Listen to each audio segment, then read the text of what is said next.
Hi, chill babies. All right. Uh, to quote DJ Khaled, another one. All right, today's video is I am sorry. In quotes.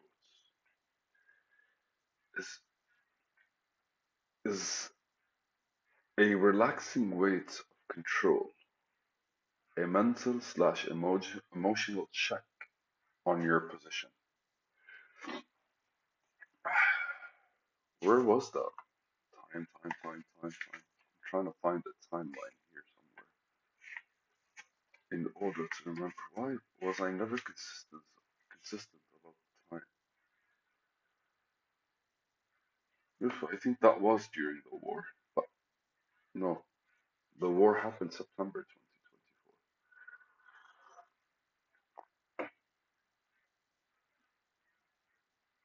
2024. Okay, the war happened September 2024. I am sorry is a relaxing weight of control, a mental slash emotional check on your process. You see those slanted writings? It's because I probably wrote this standing up or walking. I wonder where was I that time in the world. So the act of saying I'm sorry, it's a Hawaiian thing, right? Hooponopono, correct? That's what it's called. The idea behind it is Hooponopono, right? Stay with me. Stay with me. Wow, internet sucks ass. Hooponopono. Yeah, 100%. Look at me, man. Look at me. So it's a Hawaiian practice, and it kind of like the Hawaiian word translates to English simply as correction, with the synonyms manage or supervise. Similar forgiveness practices are performed on islands throughout the South Pacific, including Hawaii. It's a practice of reconciliation and forgiveness. And the idea behind it is these four words, basically. I am sorry. Please forgive me. Thank you. I love you. Um, so I practice it a lot, especially when it comes to memory. Because every once in a while, like something triggers a memory in you, and most of the time, if something triggers, it's kind of funny. Like recently, I've been triggering much better memories than before, and I think theoretically, because I'm getting over the sadder ones, your brain is negative biased. So your brain is going to basically is biased towards negativity, which allows you to like remember when you got burnt. So when you see fire, you're like, "Mm, right?" But if you're just walking around and the breeze smells nice, you kind of have to, I don't know, you need a bit more, a few times before you kind of go like, you're probably, unless you have nothing else to focus on, you kind of go like, ah, beautiful. And to go back to Ho'oponopono, because the first thing that came to mind right now is like, even in the city when it fucking rains and you go off to your window, you kind of smell it's beautiful, but like you're distracted by all the other noises and everything that's around you. So it's not the same as smelling pine cones early spring after like a wet morning. I fucking understand that, but it still has a similar vibe of like, oh, beautiful. Like the whole city smells different right now because of the rain. Because you're smelling technically the rain, but we don't get to see that because of everything else that's going on.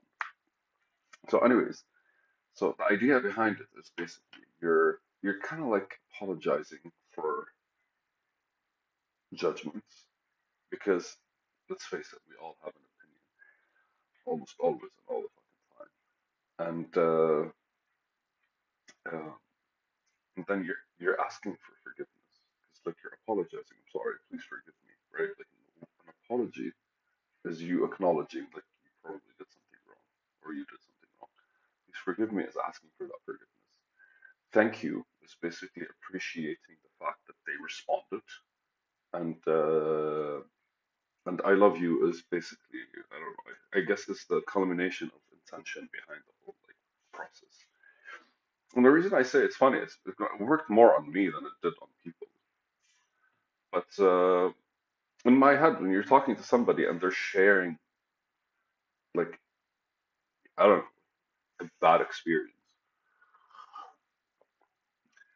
you kind of have to maintain that face where you're not really trying to give them advice. Most of the time, you just want people to like let out, talk about what's going on with them, have their have whatever's inside come out. And human beings have a tendency to want to correct shit. I do too. Probably, I don't know if I got better or not. I am better with people that I know and with people that I didn't necessarily don't necessarily hear a lot of statements from. Right? Uh, if I'm having a conversation with a person that's making statements about how they are, I don't know if that's considered judgment, but I tend to kind of like probe through asking a lot more questions than I normally would. And in a way, I'm having an opinion. I recently discussed it with a person I'm working with. Is I stereotype basically heavily or really hard. So back to the video.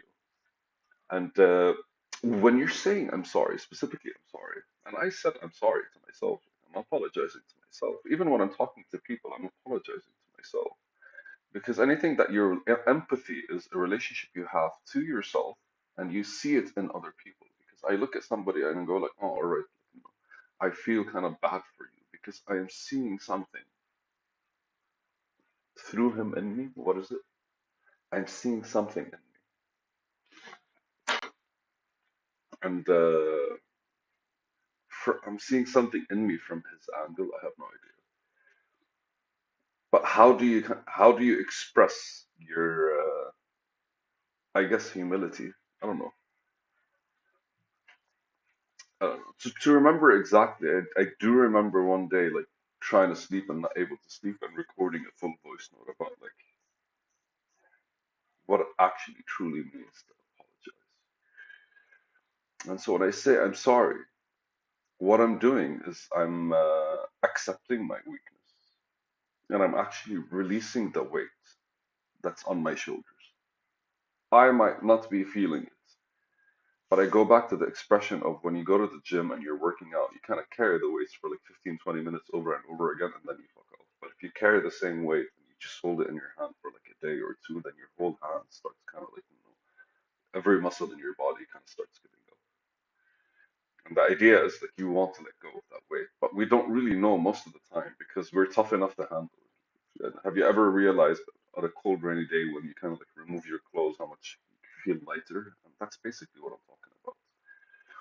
So when you're apologizing, what you're doing is you're kind of like, you know, you're, I'm sorry part is regardless if you know why or not, you're kind of like pointing at you should have done something differently or better.